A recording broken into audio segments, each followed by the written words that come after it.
The night Aria and Elara were born, the skies broke open. A storm clawed across the old countryside, rattling windows, tearing branches from trees, and shattering the silence of the village. Their grandmother always swore the storm was no coincidence, that the heavens themselves groaned at the arrival of something unusual. 2 bodies, 1 soul, she muttered to anyone who would listen, cradling the newborn twins with trembling hands. She was a superstitious woman, but when she looked into the infants' faces, identical and perfect, she seemed convinced that her words carried truth. From their earliest days, Aria and Elara were inseparable. They crawled together, learned to walk together, even spoke their first words together. But they didn't need many words. Where other children babbled nonsense, the twins communicated with little more than a glance. If Aria reached for a toy, Elara would already be holding it out. If Elara scraped her knee, Aria winced, as though the wound was hers too. Their mother used to laugh about it, saying they shared the same mind. But their grandmother only shook her head. Not the same mind, she whispered, the same soul. As the girls grew, their differences began to show. Aria was the brighter flame, curious, adventurous, quick to laugh. She loved to run barefoot through the fields, to climb trees so high her mother would scold her until she came down. Elara, in contrast, was a shadow beside her. She moved softly, spoke softly, and spent hours staring into corners of the house as if listening for something just out of reach. Neighbors adored Aria's mischief, but they worried about Elara. More than once, a visitor asked why the quiet twin looked haunted, though no one could explain what they meant. Despite their differences, the bond between the sisters was unbreakable. At night, in their shared bedroom, they whispered secrets only they could understand. Sometimes they laughed until their mother came in to hush them, but more often, their voices were hushed, urgent, as though they were discussing things too delicate for the world to hear. And always, there was that strange sense that one could feel the other. Aria once broke a finger while climbing a wall. Elara, who had been across the village at the time, screamed in pain and clutched her own hand, though no injury marked her skin. When their mother asked how she knew, Elara only said, "I felt it." It wasn't until they turned 12 that the shadows began to creep closer.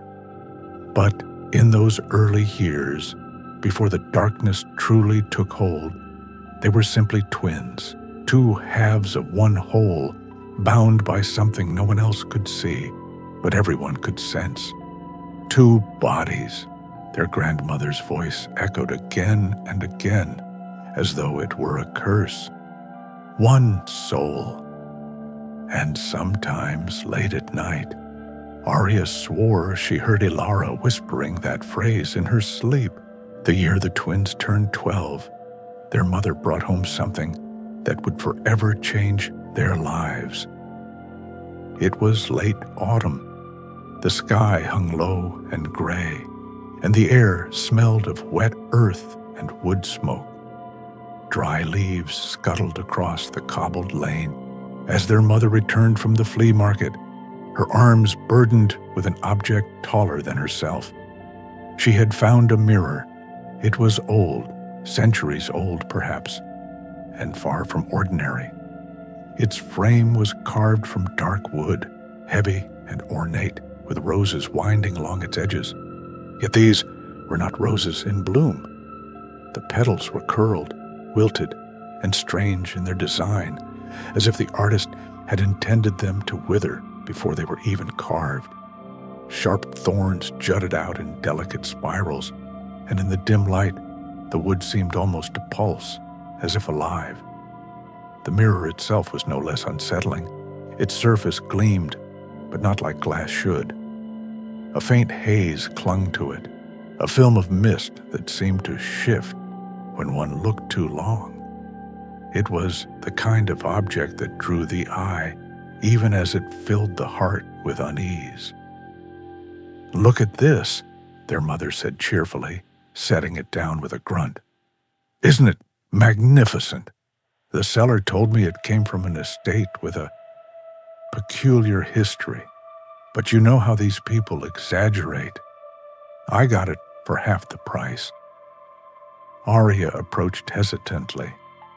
She did not share her mother's enthusiasm. There was something about the mirror that prickled at her skin, a quiet warning that told her to keep her distance. She stared into it, and for a moment, she thought she saw something.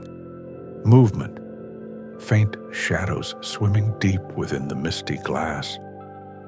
Elara, however, was transfixed. Her eyes lit up in a way Aria had never seen before. She stepped forward eagerly, her fingers tracing the roses carved into the frame. "It's beautiful," she whispered, almost reverently. Their mother smiled, pleased. "Then it belongs in your room." And so, with effort, she dragged the mirror into the twins' bedroom and placed it against the far wall. It was so tall it seemed to dominate the entire space, swallowing the little room in its reflection. Now, when the girls looked up from their beds, they could see themselves lying side by side, mirrored in the gloom. "There," their mother said. "Every girl your age needs a proper mirror. For dressing, for playing, you'll love it." Aria said nothing. She turned away, her lips pressed tight. She wanted nothing to do with it. But Elara's expression was radiant, as though something long missing had finally been returned to her. That night, the storm came. Wind rattled the windows, rain drummed upon the roof, and the whole house seemed to groan in protest. The girls huddled under their blankets, trying to sleep, while thunder rolled across the sky. Somewhere after midnight, Aria dreamed. In the dream, she was no longer in bed. She was standing inside the mirror. The room around her was reversed, its furniture turned backward, every detail twisted in reflection. And across from her, on the other side of the glass, stood Elara. But it wasn't Elara.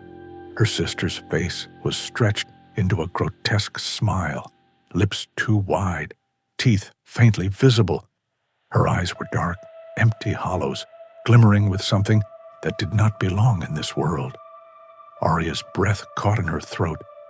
She stumbled backward, terror rising like a tide. The figure inside the glass raised its hand, fingers long and pale. Slowly, deliberately, it waved, as if to say, "I see you. I'm here." Aria tried to scream, but the sound never came. She jerked awake, heart hammering. The storm still raged outside, rain striking the windows in furious bursts. She turned and froze. Elara was sitting up in bed, awake, her face pale in the darkness, her eyes fixed, unblinking on the mirror. "Elara," Aria whispered, "why aren't you sleeping?" Her sister did not answer right away. Her gaze never left the mirror. Finally, in a voice low and calm, Elara said, "She talks to me when you're asleep." Aria's blood turned to ice.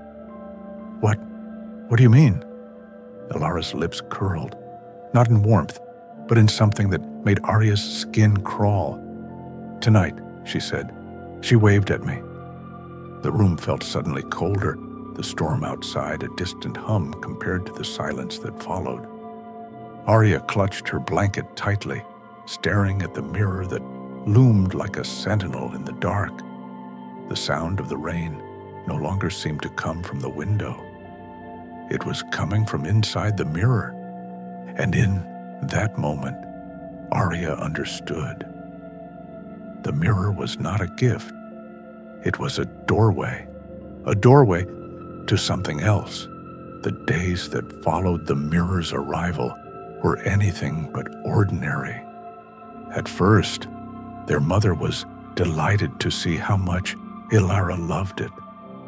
Whenever she passed the girl's bedroom, she would find Elara sitting cross-legged before the mirror, gazing into its depths with quiet intensity. "She's finally showing some spirit," their mother remarked one evening at dinner. "All those years of being so withdrawn, and now she has something that excites her." Aria said nothing. She pushed food around her plate and avoided her sister's eyes. She wanted to tell their mother the truth, that Elara's fascination wasn't excitement at all. It was obsession. Because Aria had noticed things, small things at first, like how Elara's lips moved in the mirror's glow, whispering words that no one else could hear, or how she would laugh suddenly, softly, as if responding to a joke. Once, Aria pressed her ear to the mirror while Elara sat before it. She expected silence, but what she heard chilled her to the bone. Faint whispers just beyond her comprehension. It was like listening through a wall to a conversation in a language she almost, but not quite, understood. When she asked Elara who she was speaking to, Elara only smiled. "You wouldn't understand," she said, "but she does." "She?" Aria repeated. "Who is she?" Elara tilted her head, her eyes never leaving the glass. "The other me." Aria felt a shiver crawl up her spine. She turned away, refusing to look into the mirror herself. As the weeks passed, Elara's behavior grew stranger. She began predicting things Aria hadn't yet said. She'd finish her sentences or answer questions Aria had only thought of asking. At first, Aria brushed it off as coincidence, but it happened too often. One night, as they prepared for bed, Aria thought privately to herself that she wished the storm would pass quickly. Elara, still facing the mirror, whispered, "It will, by morning." The next day, the skies were clear. Aria confronted her. "You're scaring me. How do you know these things?" Elara looked at her then, finally tearing her eyes from the mirror. Her expression was calm, but her voice held a sharp edge. She tells me everything." Aria's heart pounded. "She isn't real, Elara. It's just glass." For the first time, Elara's face hardened. "Don't say that." "Elara, she's real," her twin snapped. Her voice was low but fierce, like a hiss from something cornered. "She's more real than you think, and she understands me in ways you never will." The silence that followed was unbearable. That night, Aria lay in bed, staring at the ceiling while her sister sat before the mirror. The whispering continued, soft and steady, until sleep finally claimed her. But even in sleep, the whispers followed. In her dreams, Aria saw Elara's reflection turning to her with those dark, hollow eyes. And this time, the reflection didn't wave. It beckoned. By winter, the twins' room no longer felt like their own. It belonged to the mirror. Every evening, when their mother lit the hearth downstairs, Elara would slip quietly to the bedroom and sit before the glass. She no longer played outside in the frost, no longer read her favorite books, no longer laughed with Aria the way she once had. The mirror had taken her, and Aria felt it every day, the widening distance between them. One evening, while snow tapped gently against the window panes, Aria dared to approach her sister. Elara was sitting in her usual spot, her back straight, her face illuminated by the faint shimmer of the mirror's haze. "Elara," Aria said softly. "Come downstairs with me. Mama's baking bread. You love the smell when it's fresh." Elara didn't move, didn't blink. "Elara, please." At last, her twin turned her head slightly. Her eyes looked tired, though there was something sharp behind them, like glass ready to cut. "I can't. She's teaching me something." Aria's brow furrowed. "Teaching you what?" Elara tilted her head, as though listening to a voice only she could hear. Then, with a faint smile, she said, "How to see the truth." Aria's skin prickled. "There is no truth in that mirror. It's lying to you." Elara's gaze snapped to her then, sudden and fierce. "Don't say that again." Aria stepped back, startled by the venom in her sister's tone. Elara's expression softened almost instantly, but the damage was done. That night, when Elara finally slept, Aria crept toward the mirror. She needed answers. The glass was dark, the faint mist swirling within like a storm trapped behind it. Aria leaned closer, her breath fogging the surface. For a moment, she saw only her own reflection. Then, movement. Not her. Her reflection blinked a heartbeat too late. The lips curled into a smile she had not made. Aria stumbled backward, her hand covering her mouth to stifle a scream. Her heart raced wildly. She didn't dare wake Elara, but her whole body trembled with the truth. The mirror didn't just hold reflections. It held something else. Over the following days, the tension between the sisters grew unbearable. At breakfast, their mother chatted happily, oblivious.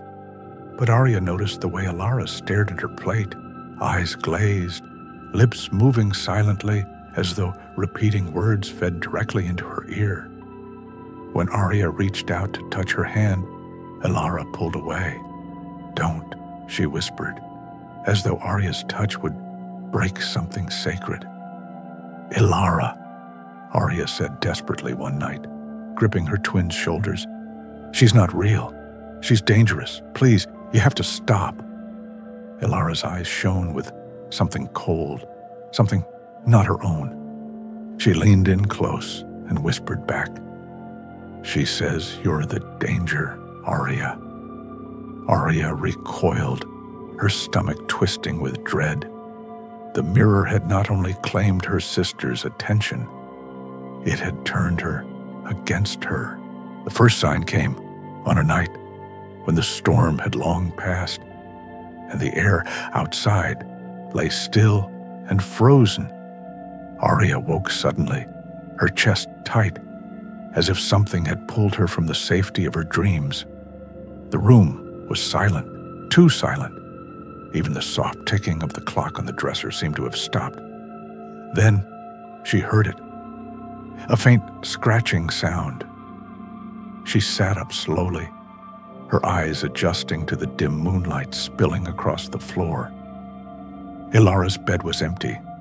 Her sister was kneeling before the mirror again, her face inches from the glass, her fingers dragging lightly across its surface. Scratch, scratch, scratch. "Elara," Aria whispered, her voice trembling. Elara didn't answer.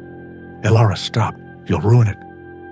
Her sister's hand stilled, but she didn't turn. In the mirror's surface, Aria saw not one reflection, but two. Elara's face and another hovering just behind her, a darkened silhouette with eyes like hollow lanterns. Aria's breath hitched. "Who's there?" she cried. At once, the scratching stopped. The figure vanished. Elara turned her head slowly, her expression blank. "She doesn't like you watching." Aria's pulse thudded in her ears. "Who is she, Elara?" Her twin's lips curled faintly. "My other half, the better one." The next morning, strange things began to happen. When Aria looked into the mirror, her reflection sometimes lagged, blinking too late, smiling when she hadn't moved her lips. Once, She brushed her hair and swore she saw her reflection brush harder, yanking at the strands as though punishing her scalp. She stopped looking into it altogether, turning her face away whenever she passed. But Elara only grew bolder. "She showed me something today," Elara whispered one afternoon, her eyes wide with feverish excitement. "A place beyond this one. A place where no one forgets you, where I don't have to be." The shadow. Aria grabbed her wrist. "You're not a shadow, Elara. You're my sister. You're real. Don't let her." "She's more real than you," Elara snapped, ripping her hand free. The words stung more than any slap. Aria stood frozen, her throat tight, watching her sister retreat back to the mirror's embrace. That night, the fracture widened. Aria woke to the sound of soft humming. Elara was standing now, not kneeling, her palms pressed flat against the glass. The mirror glowed faintly, a sickly silver light spreading across its surface like ripples in water. "Elara," Aria whispered, her heart racing. "Step away." Elara didn't move. "Elara." This time her twin turned. Her eyes were glazed, her smile too wide. "She says I can stay with her, Aria. She says the glass is thin now. I can go through." Aria scrambled from her bed, grabbing her sister's arm. "No, you'll be lost." For the first time, the mirror responded. A crack split across the surface with a sharp, piercing sound. Both girls froze, staring at the jagged line that now ran from corner to corner. The glass pulsed once, as though something inside had struck it. Elara's face lit up. "She's almost here." Aria dragged her away, sobbing. "Stop it. Don't listen. She's lying to you." But even as she pulled her sister back to bed, Aria knew the truth. The mirror was no longer just whispering. It was breaking through. After the crack appeared, Aria avoided the mirror entirely. She kept her gaze on the floor when she dressed, turned her back when she passed it, and refused to sleep unless the blanket was pulled over her head. But Elara only grew more devoted. She spoke to it constantly, sometimes laughing, sometimes whispering, sometimes answering questions no one else had asked. Their mother, busy with the endless work of winter, noticed nothing. But Aria noticed everything. One afternoon, when snow buried the fields outside and the house was wrapped in a hush, Aria gathered her courage. She waited until Elara had gone to fetch wood, then turned to face the mirror at last. The crack still scarred its surface, jagged and white like a lightning bolt, frozen in glass. The mist inside seemed thicker now, curling and shifting as though alive. Aria stared into it, searching for her own reflection. At first, it looked normal. Her pale face, her dark eyes, her lips pressed thin with fear. Then, her reflection smiled. She hadn't. Aria gasped and staggered back, her hand flying to her mouth. But the reflection remained, grinning at her like a predator savoring its prey. Slowly, it lifted its hand and placed it against the glass. Aria's knees nearly buckled. Her hand twitched, instinctively rising in response before she snatched it back, horrified. The reflection laughed silently, its mouth opening wide, its teeth sharp in ways hers were not. "Elara was right," a voice whispered, not in her ears, but in her mind. "One of you belongs to me." Aria stumbled backward so hard she hit the bed frame. Her breath came fast, shallow, panicked. She tore her eyes away, but the laughter lingered in her skull long after she looked away. That night, things grew worse. When Elara lay in bed, her breathing slow with sleep, Aria dared a glance at the mirror again. Her reflection wasn't alone. Another girl stood beside it, a perfect copy of Elara, except her skin was ashen, her eyes dark pools, her smile far too wide. She leaned close to the reflection of Aria and whispered something. The reflection nodded. Then both turned their heads together and looked directly at Aria. Her body froze, her scream locked in her throat. "No," she whispered to herself. "No, this isn't real." But deep inside, she knew it was real. The mirror wasn't just showing reflections anymore. It was showing possibilities, replacements, and one of them was waiting for her. The next morning, Aria confronted her sister. "Elara," she said urgently, gripping her arm. "You have to stop. The thing inside the mirror, it isn't you. It wants to take us." Elara pulled free, her face pale but determined. "She told me last night. She said one of us doesn't belong. One of us is just extra." Aria's stomach lurched. "Elara, that's not true. We're twins. We're both real." Her sister's lips trembled as though torn between fear and belief. Then she shook her head firmly. "No, she says you're the shadow, and she's never wrong." Aria's chest constricted, her heart breaking as the words sank in. The mirror wasn't just stealing her sister, it was turning her against her. And soon, Aria realized, the mirror would demand more than whispers. It would demand one of them. The snow outside had grown heavy, blanketing the village in silence. Inside the twins' bedroom, the only sound was the faint creak of the house and the slow, rhythmic drip of melted ice from the eaves. Aria lay awake, staring at the ceiling. Sleep had abandoned her long ago. She could feel the mirror's presence in the room, looming, waiting. Then she heard it. "Elara." The whisper wasn't her sister's voice. It came from the mirror. Aria turned her head sharply. Elara was already out of bed, moving toward the glass with the steadiness of someone in a trance. Her bare feet made no sound on the wooden floor. "Elara, don't," Aria whispered. But Elara didn't stop. She knelt before the mirror, her hands pressing gently against the cracked surface. The mist inside swirled, growing darker, thicker, as though something on the other side was pressing closer. The whisper came again, clearer this time. "One of you belongs. One of you does not." Choose Aria's blood ran cold. She scrambled from bed, grabbing her sister's shoulders. "Don't listen. It's trying to trick you." Elara's eyes shone with feverish light. "She says it's the truth. She says only one twin is real. The other is just a shadow.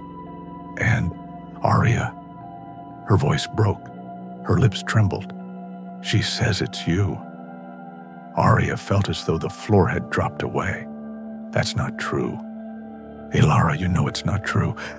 But Elara pulled free from her grasp, her gaze locked on the mist. "She showed me, Aria. A world where I'm whole, where I'm not the half everyone forgets, where I'm not." Second tears burned Aria's eyes. "You're not second. You're my sister.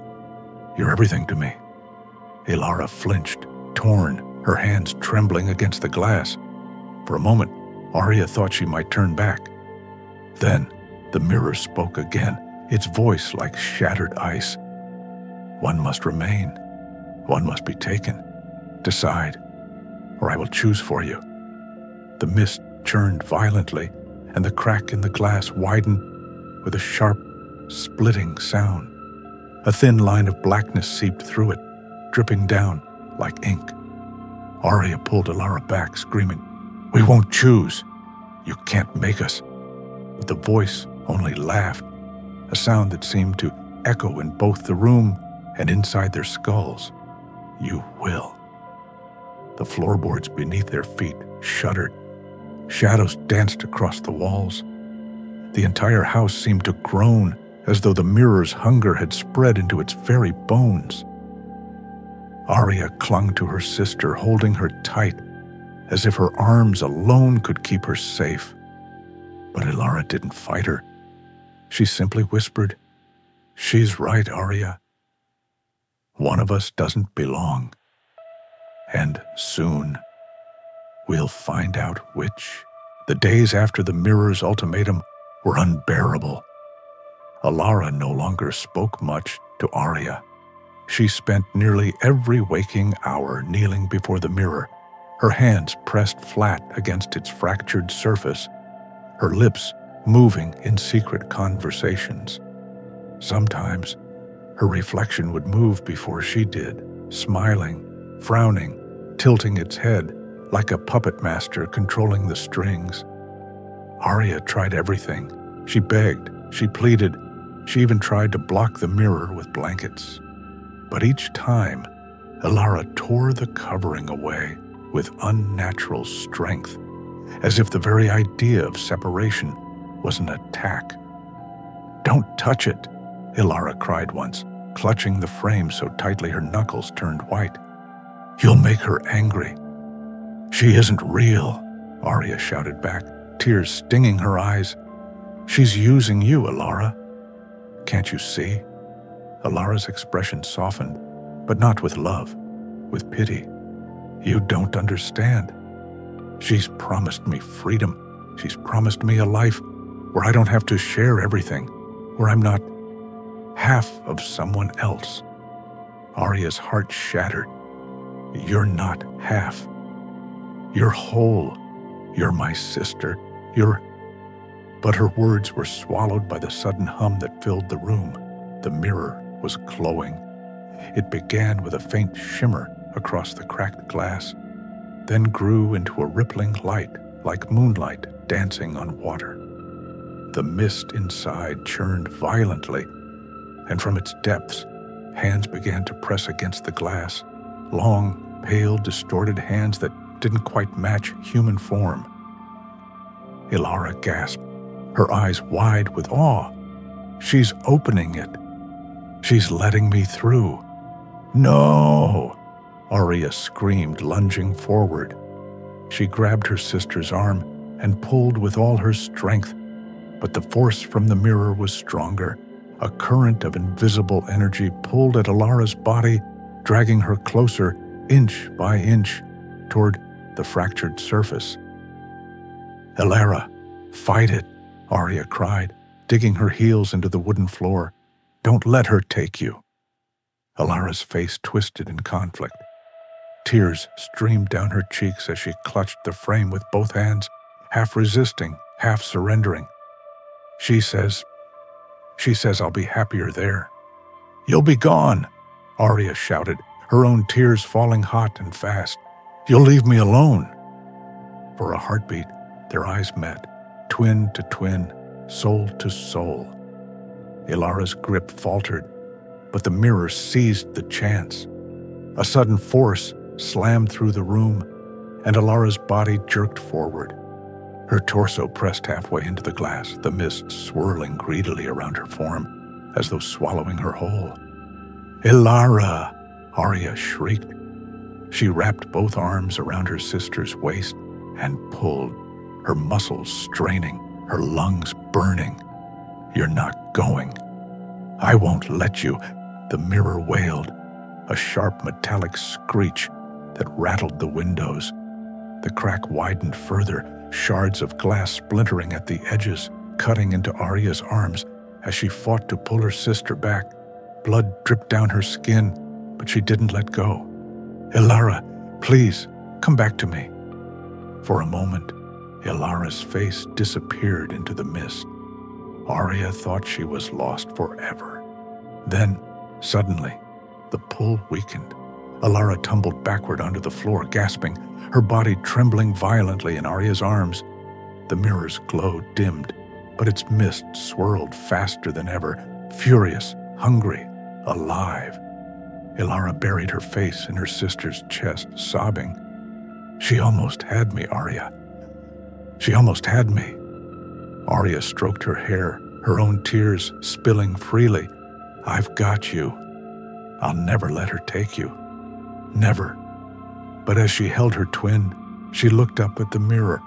The crack had spread across nearly the entire surface now, and behind the mist, something larger was moving, something waiting for the next chance.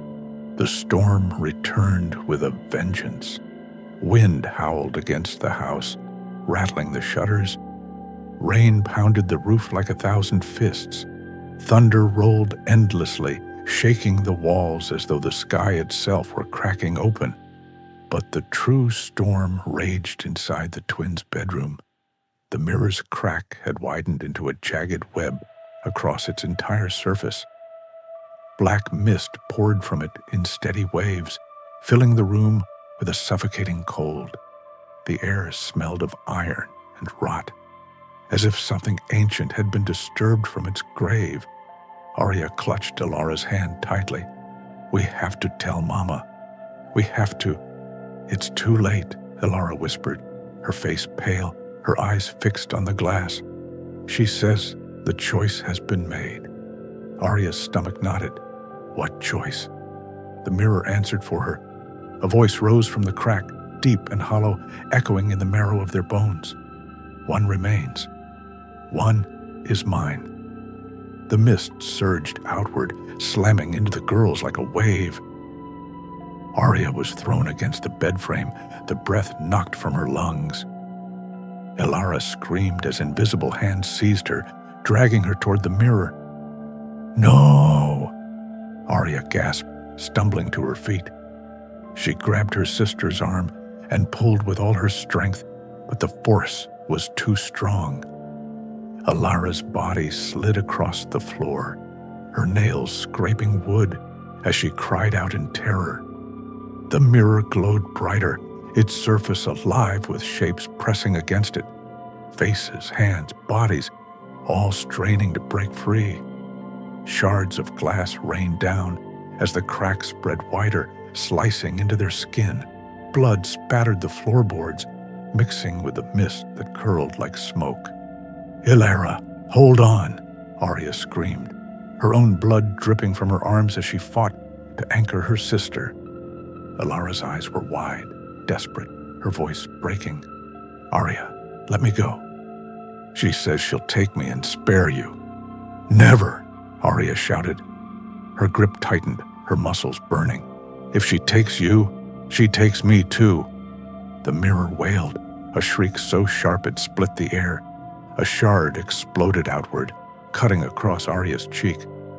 Warm blood slid down her face, but she didn't let go. Lightning flashed through the window, illuminating the horror within the glass. There, just behind the fractured surface, stood their doubles.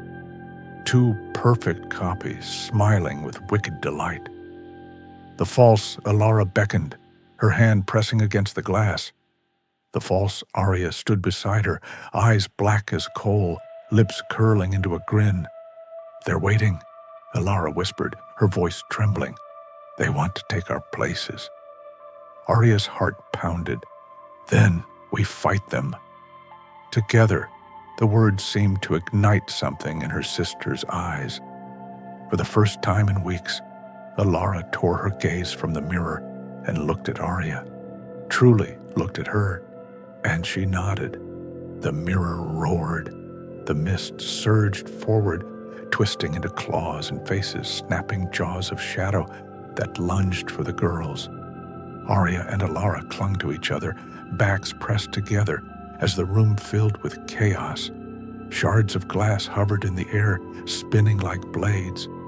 One sliced across Elara's arm, another grazed Aria's shoulder, but they did not break apart. "Don't let go," Aria cried. "I won't," Elara shouted back.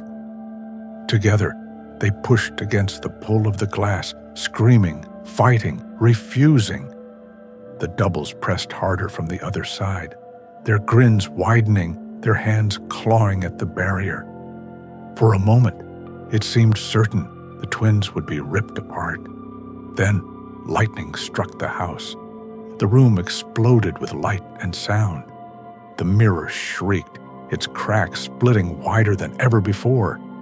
Black mist burst outward, shaking the walls, shattering the lamp, extinguishing every flame. And then silence. When the thunder rolled away, the twins collapsed onto the floor, bloodied and trembling, but alive. The mirror stood before them, fractured nearly to pieces. Its glow was gone. But in the glass, their reflection still smiled. The silence after the storm was suffocating. The house creaked under the weight of the rain, but inside the bedroom, everything was still. Shards of glass littered the floor, reflecting faint flickers of candlelight. The air smelled of smoke and blood. The mirror loomed before them, its surface shattered into jagged lines. Yet, it did not fall apart. It stood, trembling faintly, like something alive and wounded, clinging to survival. Aria and Elara sat on the floor, backs against the bedframe, their hands still clasped together.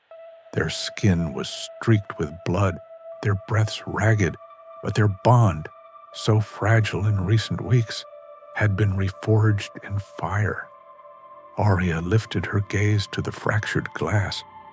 "It's not over." Elara nodded, her voice barely above a whisper. "She's still inside." As if in answer, the mist stirred once more. From the cracks, shadows bled out, curling across the floor. And within the mirror's depths, the false twins still stood. Their smiles had vanished. Their faces were twisted in fury. "You should not have resisted," the false Aria hissed, her black eyes glowing. "You should have obeyed." "You belong to us," the false Elara said, her voice layered with echoes. "One must remain. One must cross. The glass demands it." The mirror pulsed, glowing faintly red now, as though it fed on the very blood spilled that night. The twins could feel its hunger vibrating through their bones. Aria rose to her feet, pulling Elara up with her. Her voice was steady, though her heart thundered. "Then we choose together. If one of us crosses, so does the other." Elara squeezed her sister's hand, fear and courage warring in her eyes. "Together," she whispered. The doubles sneered. Their hands pressed against the inside of the mirror.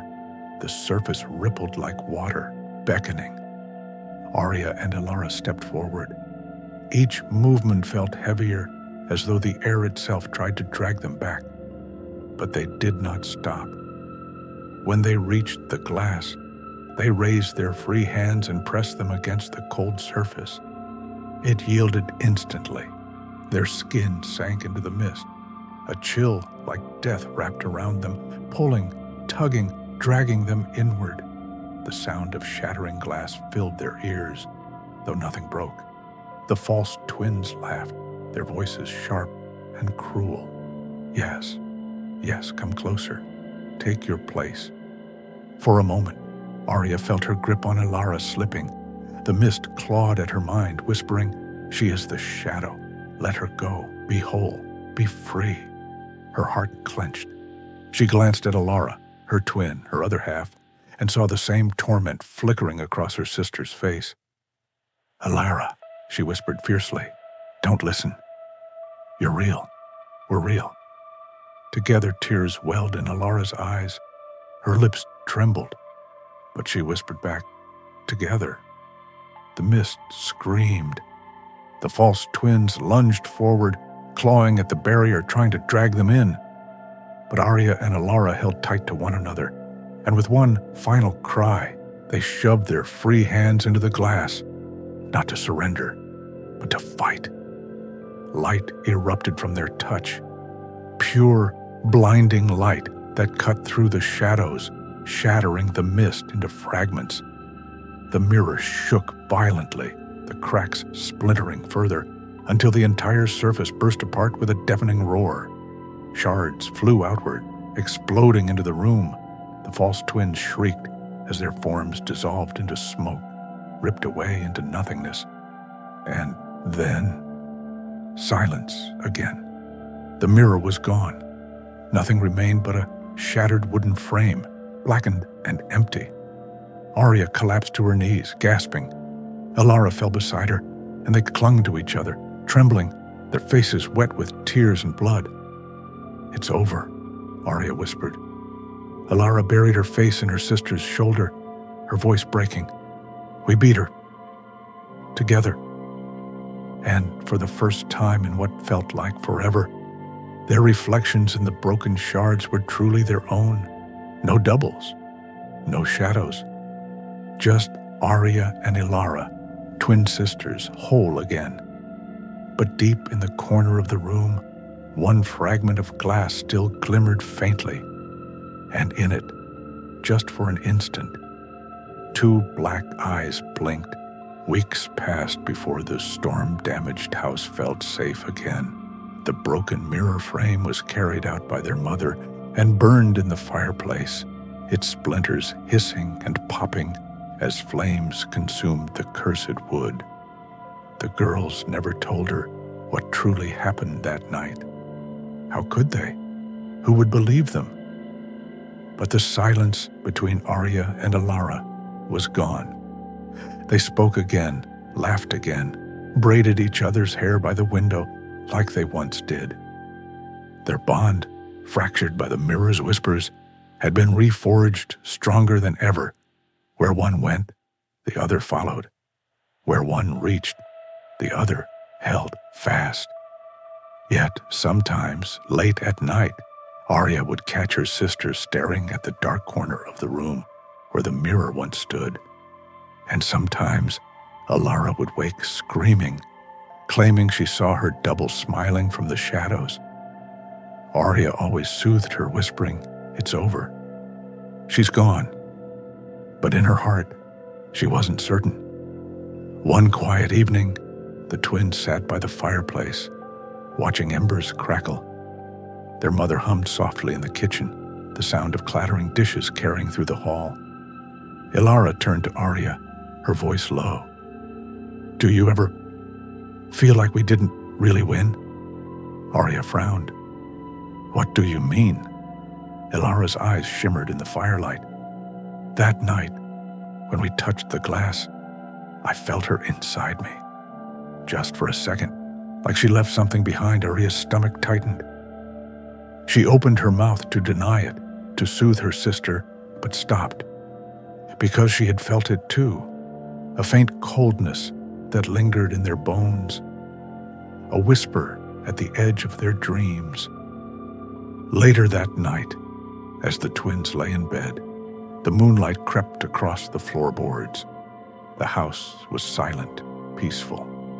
But on the dresser, half hidden beneath a folded cloth, a single shard of mirror glimmered faintly. Aria's eyes snapped open. She turned her head just in time to see it, her reflection staring back at her. Only it didn't blink when she did. It smiled. And then the light flickered out, leaving only darkness.